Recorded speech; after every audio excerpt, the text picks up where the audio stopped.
네, 오늘장 핵심 포인트와 내일장까지 함께 준비해보는 시간입니다. 3포인트 김근우 전문가 모셔보겠습니다. 전문가님 안녕하세요. 네, 안녕하세요. 김근우입니다. 네, 날카롭게 차분하게 시장 정리해주는 김근우 전문가입니다. 오늘도 세 가지 포인트로 얘기 나눠볼 텐데요. 원포인트 먼저 점검하겠습니다.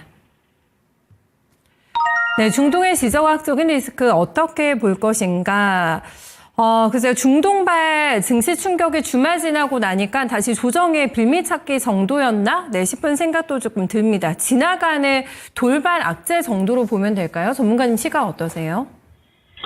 사실 오늘 경제방송만 보시더라도 아마 의견이 많이 갈리고 있구나라고 느껴지실 겁니다. 왜냐하면 예측이 거의 불가능한 영역이에요. 실제로 정치적인 리스크와 거의 견줄 만큼 변수가 굉장히 많이 작동하고 있고, 실제로 증시는 민감하게 반응하는 폭이 훨씬 더 심할 겁니다. 다른 말로 하게 되면 내려갈 땐 더 많이 내려갈 거고요. 올라가는 구조로 가면 우리가 예상했던 것보다 더 많이 올라갈 겁니다. 그렇기 때문에 저는 이런 단계에서 어느 한쪽으로 방향에 베팅하는 거는 그다지 옳지 못하다라고 판단이 들고요. 지금과 같은 구조에서는 제가 결론 먼저 설명을 드리자라면, 당연하겠지만 일부의 현금 비중, 일부의 주식 비중을 당연히 나눠야 되는 구조로 보셔야 된다.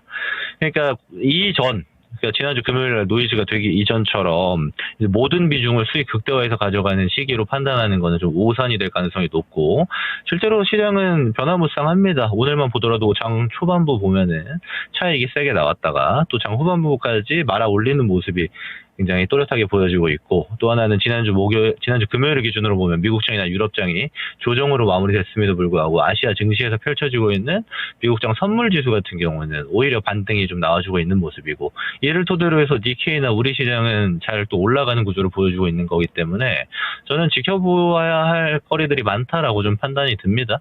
다만 우리가 좀 염두해야 될 건 있어요. 뭐냐면 조정폭에 대해서 우리가 대응하려고 현금 비중을 가져가는 것이지, 이 조정폭에 대해서 앞으로 증시가 그럼 안 좋아진다로 가는 가능성은 거의 없다. 이 정도는 제가 코멘트를 드릴 수 있을 것 같습니다.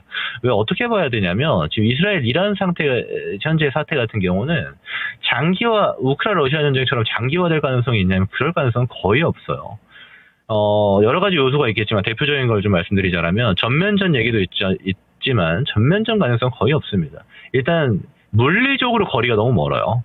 지리적으로 한 2,000km 정도 차이가 나다 보니까 공군에서 유리한 전력을 가지고 있는 이스라엘의 입장에서 좀 유리한 폭격 정도가 좀 지속이 되고 있는 거고, 이 과정은 사실은 여러분들 잘 아시겠지만 이란을 협상 테이블로 끄집어내기 위함입니다.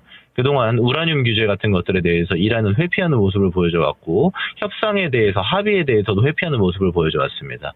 이것에 대해서 테이블에 앉게끔 만드는 현상이다라고 볼 수가 있겠고, 테이블에 앉게끔 만드는 현상 중에 증시 같은 경우는 노이즈에 반응하는 형태로 보여질 가능성이 높고, 조정은 기회가 될 가능성이 높다라고 보여지고 있는 건데, 여기서 덧붙여 봐야 되는 거는, 지금 가장 큰 여기서 더 악재로 볼 수 있는 거는 호르무즈 해협에 대한 통제, 이런 것들이 좀 가능성이 높죠. 이란하고 붙어 있다 보니까. 근데 사실 호르무즈 해협을 통제한다 하더라도 단기적으로 유가 상승에 대한 퍼포먼스 값은 좀 올라가겠지만, 여러분 이란의 입장에서 보면요, 사실 지금 이란은 기름을 수출하는 거에 대해서 이미 제재를 받고 있습니다. 그렇다 보니까 이란이 기름을 팔고 있는 국가는 중국밖에 없어요. 호르무즈 해협을 써야 됩니다. 그러면 호르무즈 해협 안 쓴다는 건 중국한테도 안 판다는 얘기가 되는 건데, 지금 중국도 중국에 팔고 있는 기름을 보면은 상당히 큰 폭의 할인가를 적용해서 팔고 있어요. 왜? 제재받고 있기 때문에. 그렇다 보니까 이란은 이제 국가 산업 자체가 지금 많이 흔들리는 상황 속에 있고, 이를 토대로 보여주고 있는 데이터는 지난 한 해를 기준으로 놓고 보면 이란의 인플레이션이 지금 40% 가까이 올라와 있다는 겁니다. 그러니까 다른 말로 하면은 1,000원 주고 우리가 밥 한 끼를 먹었다면 지금 1,600원 주고 먹어야 되는 구조에 놓여져 있는 게 이란인데, 여기서 그러면 해당 리스크를 오랫동안 짊어질 거냐? 그렇지 않죠. 그리고 이걸 알고 있기 때문에 이스라엘이 나름 굉장히 공격적인 스탠스를 보여주고 있는 겁니다. 그래서 장기화로 볼 수는 없고 단기화의 가능성이 높고, 이게 시장에 적용이 되고 있는 형태이기 때문에 등락이 좀 발생하고 있는 건데, 저는 그렇다고 할지언정 조정폭에 대한 가능성을 0으로 두고 대응하는 건 그다지 좋지 못하다. 현금 비중을 당연히 일부는 가져가야 된다. 사실 저랑 같이 하시는 분들 같은 경우는 현금이 좀 꽤나 높게 가져가고 있어요. 저는 이런 노이즈 속에서 좋은 종목들이 주가의 하락이 발생했을 때는 무조건적인 기회로 보고 있기 때문입니다. 자, 그럼 이거를 활용하는 전략이 좀 필요한 상태인 것이고 어느 한쪽의 방향으로 베팅을 지금부터 세게 하는 거는 그다지 현명한 처사가 아닐 가능성이 높다. 이 정도로 얘기 드릴 수 있겠고요. 여기 덧붙여서 이번 주 목요일이면 FOMC입니다. 미국의 금리 결정은 사실상 동결이긴 한데 이를 토대로 시장이 어떻게 받아들이는가 또한 저는 중요하다고 봐요. 실제로 최근에 고용이나 물가 데이터 보게 되면 전반적으로 굉장히 견고한 미국입니다. 그렇다 보니까 금리의 방향의 노이즈가 아니고 그러면 지금부터 해서 증시가 금리가 동결인 상황임에도 불구하고 어디 방향으로 잡을 것인가가 또 하나의 노이즈가 될 가능성이 높아요. 그러면 말인즉슨 이번 주 같은 경우는 전반적인 변곡의 형태를 보일 가능성이 높다라는 겁니다. 그래서 현금 비중 있는 분들 같은 경우는 찬스를 좀 잡을 수가 있겠죠. 그래서 다소 보수적인 스탠스이긴 합니다만 변수가 많이 존재하고 있는 이번 주이기 때문에 이런 지점들을 잘 참고해서 대응해야 되지 않을까 이렇게 의견을 좀 정리하도록 하겠습니다. 네. 결론적으로는 뭐 섣부른 예상보다는 지금 대응의 능력이다라고 말씀해 주셨는데 어쨌든 대응을 위해서는 현금도 일정 부분 필요하니까 좀 보수적으로 좀 가져갈 필요도 있다라는 얘기 해 주셨어요. 두 번째 포인트, 2포인트 넘어가겠습니다. 네, 전통 성장주의 부화로 잡아주고 있는데 오늘만 해도 신고가 보면요. 100개가 넘게 쏟아집니다. 그룹핑도 명확하거든요. 기존에 뭐 방산 쪽, 그다음에 원전, 뭐 조선 이쪽에서 대형주들 신고가 거의 다 난다고 보시면 되겠어요. 결국에는 좀 쏠림 현상이 다시 나타나려나? 네, 결국에는 기존 주도주가 답일까라는 생각이 드는데요. 전통 성장주의 부활이라는 건 어떤 의미인지 저희 좀 들어볼게요. 전통 성장주의 부활은 제가 지난주 타이틀이고 오늘은 업종 쏠림 본격화로 갈까요? 맞아요, 네. 맞아요. 업종 쏠림 네. 본격화인데 이거 무슨 말이냐면 오늘 시장을 보면 됩니다. 무슨 이야기냐? 지수는 반응도가 굉장히 좋아요. 그렇죠? 그래서 상승률이 되게 좋습니다. 코스피 코스닥 마찬가지인데 실제로 하락 종목수 보게 되면은 1000개 넘게 찍힙니다. 다른 말로 하면 올라가는 애들은 올라가고 있는데 개별 종목들 많이 빠지고 있다는 얘기예요. 그러니까 내가 관점을 어디에 두고 있느냐, 내가 눈을 어디에 두고 있느냐에 따라서 계좌 수익률이 천차만별이라는 이야기입니다. 이거 지난주 금요일 이전이랑 달라요.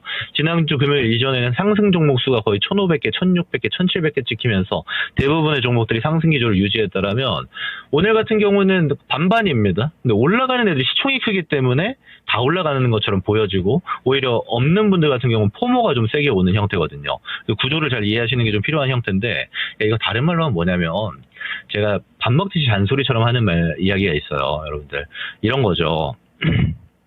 예를 들어 우리 시장에 좋은 애들이 정해지면요 앞으로 몇 개월 동안은 걔네들만 움직입니다. 걔네들만 위로 가요. 그러니까 지금도 거의 정해져 있죠. 첫 번째가 이제 산업재부터 시작해서 원전, 조선, 방산 이쪽 라인업입니다.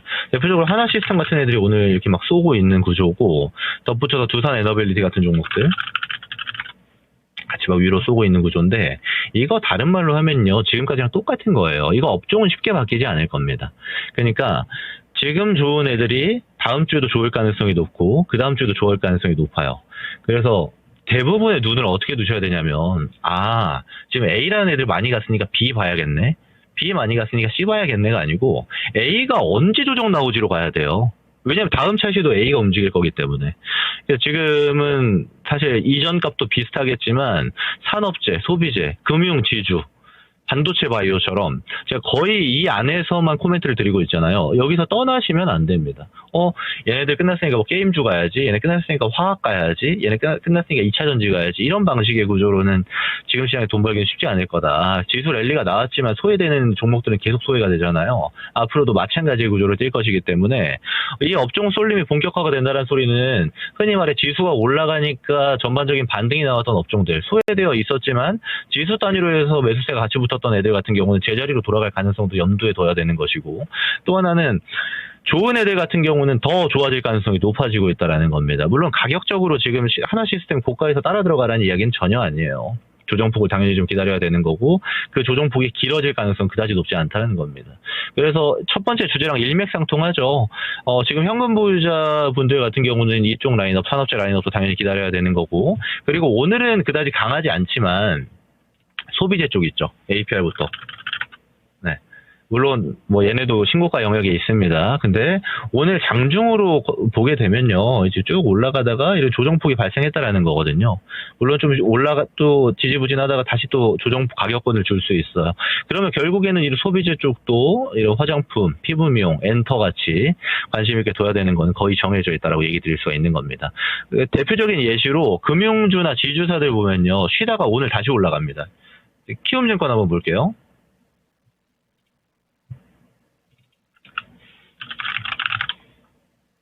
어제까지만, 그러니까 지난주 금요일까지만 하더라도 고가 횡보 자리에서 놀다가 오늘 다시 위로 방향을 잡고 있어요. 이런 구조가 나온다라는 겁니다. 저는 그래서 지금 정책 단위로 수혜주인 애들은 12일 날 했어야 했던 본회의가 좀 연기되긴 했습니다만, 지금 다음 차시 민주당의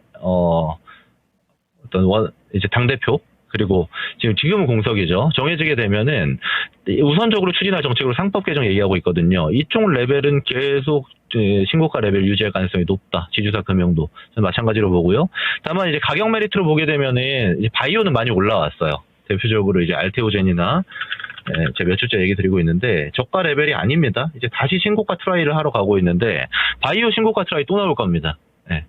그러면 지금 남은 게 몇 개 없어요. 그죠? 그럼 관심 둬야 되는 거는 오늘은 소폭 놀려주고 있는 반도체 정도가 되는 거고, 그러니까 트레이딩 뷰에서는 전체 섹터가 좋은 애들이 정해져 있는데 그중에 쉬는 게 반도체 정도가 있기 때문에 이쪽에 관심을 두는 거고, 정해져 있는 구조 속에서 계속 관심을 유지하는 거는 앞으로도 필요하다라고 얘기를 드릴 수가 있겠습니다. 근데 우선 첫 번째 주제랑 맞아 떨어지려면 이런 건 있겠죠. 저는 올 비중을 가지고 홀딩해서 극대화가는 거는 지금은 맞지는 않다고 봅니다. 그러니까 제가 드렸던 이 3포인트라든지 공개방송이라든지 많이 들으신 분들 수익 많이 나셨을 건데, 그 구조 속에서 저는 챙겨가면서 현금 비중은 꼭 가져가셔야 된다는 변함없다. 이렇게 좀 정리할 수 있겠습니다. 네. 사실 바이오 같은 경우에는 알테오젠이 오늘 뭐 세게 나가가지고 전방위적인 확산도 좀 기대를 하긴 했는데 아직까지 굉장히 대규모의 확산은 아닌 것 같다는 느낌을 조금 받아가지고요. 바이오에 대해서는 어떤 쪽에 좀 집중을 하는 게 좋을까요? 일단 전방위 확산이라고 하면 모든 섹터로 구분할 수 있는데 고시총은 지금 다 올라가고 있어요. 리가켄 바이오도 마찬가지고 지금 조대로 올라가고 있는, 제가 추천주로 드렸던 D&D 파마텍은 상한가 들어가 있죠.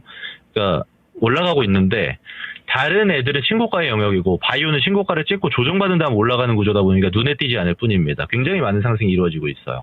그리고 중간에 이제 재료가 붙고 빠지고 하면서 이제 한미약품 같은 애들은 오늘도 조정폭에 있는데, 이런 조정폭에 들어와 있는 애들은 재료만 좀 잘 타겟하실 수 있는 분들은 기간 투자로 충분히 활용할 수가 있는 거거든요. 저는 그래서 바이오 많이 올라와져 있고, 다만 올라오는 게 모든 섹터가 아니고 주요 키워드들 잡혀있는 애들 있잖아요. ADC나 이중항체라든지 에이프릴 바이오 같은 애들 제가 추천주로 드렸는데 계속 꾸준히 우상향이 나오고 있는 겁니다. 그래서 이쪽은 뭐 많이 올라왔지만 그래요. 글쎄라고 드릴 수 있는 거는 아직도 상승폭이 저는 많이 남아있다라고 봐가지고, 플랫폼 기업들, ADC, 이중항체, 비만 치료제, 이 정도 타겟화해서 보신다라면은 아직도 기회가 많은 곳이라고 판단하고 있습니다. 그렇군요.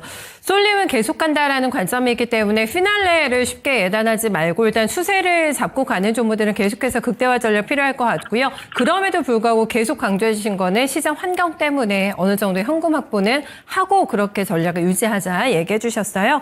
내장은 어떻게 준비해 주실지 섹터 확인하겠습니다. 네, 보고 있는 쪽이 에너지입니다. 에너지라고 하면은 원전도 있을 것이고 오늘 강하죠. 뭐 가스터빈, 뭐 LNG, 뭐 범위가 좀 넓을 텐데 집중하시는 부분은 에너지 어떤 쪽일까요? 네, 사실 에너지가 좀 많은데 그 중에서 단연 중심은 뭐 원전이 되겠죠. 그 원전 베이스로 해서 가스터빈도 있을 테고, 그리고 나서 이제 최근에 특히나 이제 이란, 이스라엘의 지금 상황이 지속이 되다 보니까 LNG, 알래스카 LNG 타겟하는 종목들도 꾸준히 올라오고 있습니다. 대표적으로 이제 포스코 인터라든지 또 작은 종목으로 보면 동양철강 같은 애들도 수급을 좀 받고 있는데, 저는 이쪽도 계속 관심 있게 보셔도 될 것 같아요. 왜냐하면 해증성을 좀 많이 띠고 있어요, 이쪽이. 그러니까 시장이 위태위태 또는 시장의 변동성 구간, 변곡 구간으로 들어가면 더욱더 부각을 받는 구조인 건데 당분간은 이 변곡 라인에서 유지될 가능성이 높기 때문에 불안할 때마다 움직일 가능성이 높겠죠. 뭐 들고 가시는 분들 같은 경우는 이미 수익 중이실 테고 없는 분들은 소폭 조정이 발생하면 바로 담을 준비를 해도 되는 그런 구조다라고 좀 얘기 드릴 수 있겠고요. 그러니까 쉽게 얘기하면 이런 겁니다. 리스크로 점쳐지고 있는 지금 시장의 환경이 이런 섹터, 에너지 쪽 섹터, 두산 에너빌리티 포함입니다. 원래 두산 에너빌리티가 이 해칭성 별로 안 띄고 있었는데 최근에 이제 다른 종목이랑 같이 움직이게 되면서 해칭성을 띄게 되면서 더 많이 퍼포먼스를 낼 수 있는 구조거든요. 저는 그래서 지금 차시에는 신재생 에너지를 제외한 에너지 종목들은 관심 있게 보셔도 되겠다. 이렇게 좀 정리할 수 있겠습니다. 신재생을 좀 별도로 빼놓으시는 이유가 있으실까요, 전문가님? 신재생은 같이 안 가기 때문입니다. 그리고 또 하나는 신재생은 정책 수혜의 모멘텀이 크게 작동하고 있기 때문에 다른 모멘텀의 거의 작동 원리가 안 받고 있어요. 그래서 글로벌에서 움직이는 것도 영향도가 거의 없는 상태여가지고 지금은 신재생을 좀 독자 노선 걷고 있다라고 보시는 게 좋을 것 같아요. 그래서 일단은 좀 제외를 시키겠다라는 부분들, 강조를 해주고 계신데, 4시에 또 유튜브 라이브 방송 앞두고 계시던데, 어지러운 시기에 재료 붙는 종목들이라는 주제거든요. 어떤 내용 나눠주실까요? 네, 사실 지금 보면은 좀 어떻게 해야 되나 싶으실 거예요. 근데 이 시기는 포트 전략으로 가야 됩니다. 변곡에 베팅하는 거는 그다지 좋은 전략은 아니에요. 한 번, 두 번 맞아떨어질 수 있지만 변곡에서 항상 방향을 정해서 베팅하게 되면 결국에는 부러지게 됩니다. 그래서 그런 방식 말고 지금 리스크를 최소화할 수 있으면서도 재료가 붙고 있다라는 거는 제가 LNG 설명드렸듯이 지금은 기회로 작동되는 애들이 또 존재하고 있기 때문에 그런 식의 또 그런 방식의 유리한 종목들에 대해서 오늘 좀 이야기를 드리고자 하니까 4시에 제 유튜브 근본투자 유튜브입니다. 참고해 주시면 좋겠습니다. 네, 요즘 엄청난 또 수익을 내고 계신 것 같은데 그 시간 통해서 또 많은 저희 조언 들을 수 있을 것 같네요. 네, 오늘 말씀도 고맙습니다. 네, 고맙습니다. 네, 포트 전략으로 가야 된다라고 얘기를 하고 있습니다. 리스크 최소화도 중요하죠. 네, 수익 극대화도 있습니다만은 리스크를 또 최소화하는 것도 내가 낸 수익을 갉아먹지 않는 또 요인이 될 수 있기 때문에 중요하다고 언급해주고 있습니다. 가장 중요한 게 재료가 붙고 있는 종목들이잖아요. 어떤 재료에 집중하느냐에 따라서 수익률 천차만별은 지금 시장입니다. 어떻게 해야 내 포트 수익률을 더 끌어올릴 수 있을까? 네, 김근우 전문가의 공개 방송 유튜브 라이브 함께 하시면서 조언 얻어가시면 좋겠네요. 네, 지금까지 3포인트였습니다.